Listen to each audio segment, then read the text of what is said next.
Hello and welcome in today's lecture. In today's lecture, we want to review how we could manipulate STP root bridge selection. And I want to show you that why this is important and what would happen if we select a wrong switch as our root bridge. Like every other videos, we have a scenario.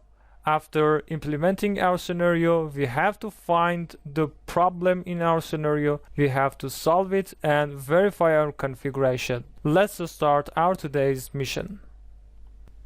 This is our scenario. We have three layers: access layer, distribution layer, and core layer. And we connect these together. But we forget that to make a redundancy between switch 2 and switch 3. We do not make this connection with any causes. We forget about it, we do not want it, or any other reasons. Anyway, we do not have this connection. And we want to see what's the problem of this network map and how we could overcome the problem. Troubleshooting is one of the most important abilities that every network administrator should have it. In Cisco world, we have two tools for troubleshooting: show commands and debug commands. We learned about spanning tree protocol troubleshooting commands in the previous lecture. Now we want to use our abilities. As you remember that the most important command for troubleshooting STP was show spanning tree. Now I do this command on all of my switches and let's see what's the consequences. I do it on my switch 1 at first. Show spanning tree. You see, this is the root bridge. Oh, this may be the problem. One of our access switches becomes the root bridge. You know that the switches which are normally used in access layer are the weakest switches of our network. For example, 2960 series or 3750 series or 3850 series. And more powerful switches are in distribution and core layers. So when an access layer switch becomes a root bridge, it has another role, so it has another process. But more process is not our problem. We have a more greater problem here. Let's see what's this. I go to switch 2 and issue the command show spanning tree. You see, the Ethernet 0/1 becomes the root port of switch 2. Ethernet 0/1, the only port that it has. So it becomes the root port. Next, let's go to switch 4. Show spanning tree. The root port of this switch is Ethernet 0/0. Two of its interface, Ethernet 0/1 and 0/2, are become designated, and Ethernet 0/3 is blocked. Let's see. Ethernet 0/3 is blocked. 2 is designated and 1 is designated. And 0/0 is the root port. So this is the connection between switch 2 and switch 1 for a spanning tree. Now let's see switch 5. Show spanning tree. You see, Ethernet 0/0 is the root port and Ethernet 0/1 is the blocked port. So you see that this connection and this connection are blocked. This connection is blocked from switch 4 and this connection is blocked from switch 5. So spanning tree blocks, let me clarify this link and this link, so we don't have them. Now assume that we have a PC here and this PC wants to connect to other blocks. Assume that we have another building in our campus network and there are some switches here and one PC is connected here. And now this PC wants to connect this PC. How could it do that? How this PC will connect to this PC? Let's see. When this PC send a packet to its switch, the only way is that go to switch 4, go to switch 1, go to switch 3, go to switch 5 and its destination switch and then this PC. And you see that this is wrong. The traffic of all PCs in switch 2 will go through switch 1 to other networks. And this PC becomes a bottleneck in our network. With this infrastructure design, we expect that when someone sends the traffic to its access switch, then it goes to distribution switch, and then it goes to core switch, and distribution switches handle the traffic of access switches, and core switches handle the traffic of distribution switches. But in this scenario, you see that switch 1 as an access switch has the role of processing switch 2 clients, and this is not true, and this network will confront performance issues. Be sure that. Now you see that the wrong selection of root bridge may cause very great problems. And what would you do now? In these scenarios and in these maps, you as a network administrator have to come in and you select the role of the root bridge, and you assign the root bridge role to the switches. Normally, the most powerful switches will select as root bridges, and they are core switches. So in this scenario, we want to change the root bridge from switch 1 to switch 5 and assign this role to switch 5 and see the consequences. And after that, again, we check that if PC1 wants to communicate with PC2, what would be the path? Let's do it. For changing or selecting root bridge, we have two options or two commands. Both of these commands are change the priority of the switch. One of them directly will do it, and one of them indirectly do it. First, let's see what's the indirect command. We go to global configuration mode and issue the command spanning tree, and after that VLAN. As you remember that I told you spanning tree in Cisco switches runs under the type of PVST or per VLAN spanning tree.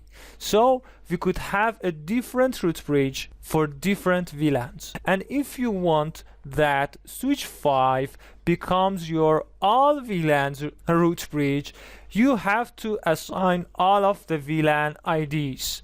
So we say that VLAN 1 through 4094, all of our VLANs. Now we issue the command root, and after that root primary. So spanning tree, VLAN, VLAN ID or VLAN IDs, root primary. What would this command do? If you issue this command on a switch, this switch will check the priority of the current root bridge. And if it is not bigger than 24,576 base priority, remember that. And if the base priority of the current root bridge is not greater than 24,576, assign this priority to this switch. Remember that priorities of spanning tree increases 4096, not one by one, and all of them are multiplies of 4096 from 0 to 65,535. I told you this in the previous lecture. And these values are incremented by 4096, not one by one. Okay? So when you issue this command, the switch will check the current root bridge priority, and if it is not greater than 24,576, assign this value to its priority. And if the current root bridge priority is less than this number, it's check the current number and minus it by 5096 and assign the result number to this switch. For example, assume that the current root bridge has the priority of 20,480. In these situations, if you issue this command on this switch or any other switches, and this is the current root bridge priority, this switch will decrement this by 4096 and it becomes 16,384 and assign it to this switch. Obviously, if we assign this priority to our switch and this is the current root bridge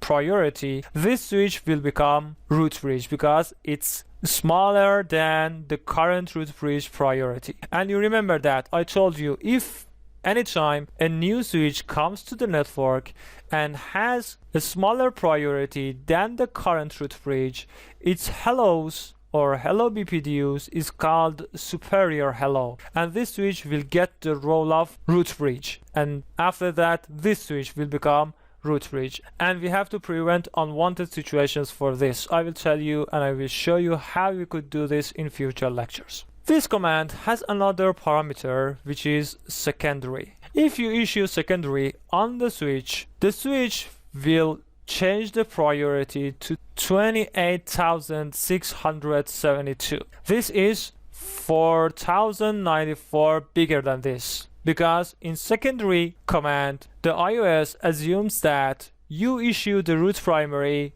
on another switch, and now you want to that this switch becomes the secondary of this primary. What does it mean? It means that we want to handle the situation that if the primary switch or the root bridge or the current root bridge confronts a problem, for example, its power is off or disconnected or any other problems that has the consequence of outage of this switch, we want to handle this situation as well. If this switch goes down, we want to have the replacement switch, and we do not want to let the spanning tree to start its election process and select the root bridge itself for these situations as well. We want to have primary and secondary. If the primary has the problem, the secondary will replace it. So we choose both switches and we handle our disconnection situations too.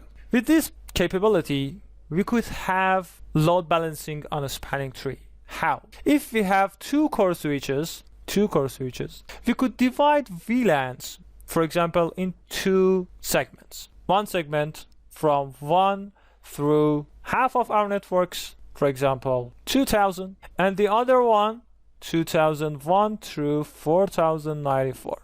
Or this could be equally. Now, for this range, we could assign this switch as the primary or the root bridge, and this one as the secondary or the backup. And for this range, we could assign this as primary and this as secondary. Now we load balance spanning tree and the role of root bridging between our two switches.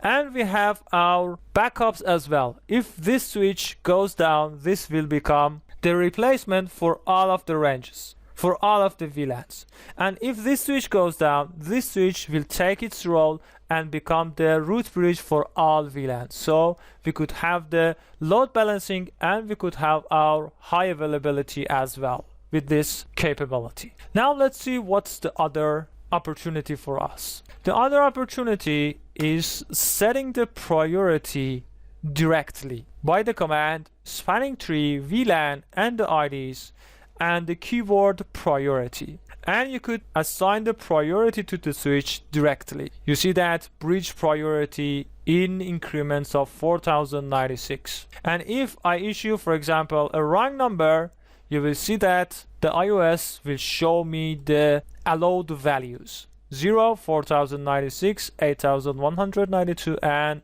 until 61,440. And since spanning tree was the default and the priority of all switches is 32,768, we make a minus 28, 60, 172. And now after a while we expect that switch 5 becomes our root bridge and our connection is changed. In real world, when you issue this command, your links between the switches will bring down and calculations are done again, and your network may experience a disconnectivity. So if your network is crucial, do this after the working times. So if we issue show spanning tree, this is done. You see that this bridge is the root, and the priority of root bridge is 28,673. The VLAN ID is added to our priority. This is for VLAN 1. Okay, now let's see what's happening to switch 1 and switch 2. Show spanning tree. The root port is ET0/0 and ET0/1 become blocked. ET0/0 is the root and this is 1 is blocked. Now what's happening to switch 2, which was our great challenge. Show spanning tree. You see the ET0/1 is the only port and it is the root bridge. Now let's go to switch 4, show spanning tree. Now something must be changed. ET0/2 become the root port. You see, ET0/2 becomes the root port, so it is not blocked. Therefore, if a PC which is connected to switch 2, if it wants to go to another building in our campus network, goes to switch 2, switch 4, switch 5, and continue to the destination. You see that how we resolve our problem. It was very, very easy. For switch 3 as well, show spanning tree, the ET0/2 is the root port. ET0/2. So if a PC from switch 1 wants to get out from the building, goes to switch 1, switch 3, switch 5, and get out of the buildings to the other building in the network. So you see that this time this connection and this connection are blocked, and these two connections are bring up, and now we have the redundancy for switch 1 but not for switch 2, but we overcome the main problem, which was bottleneck in switch 1. Okay, I think we have done for today. Now let's wrap up our concepts. We draw our map and let the spanning tree do its works and see the bad consequences. We find the problem very, very simple with few show spanning tree commands. We solve the problem by changing the root bridge and verify our configuration and ensure that the problem is solved. Again, I want to emphasize that, especially in campus networks and in large networks, pay attention to the root bridge selection and assign the right priorities to the switches and select the right switch as the root bridge. I hope this lecture helps you to improve your knowledge, and see you in the next lectures.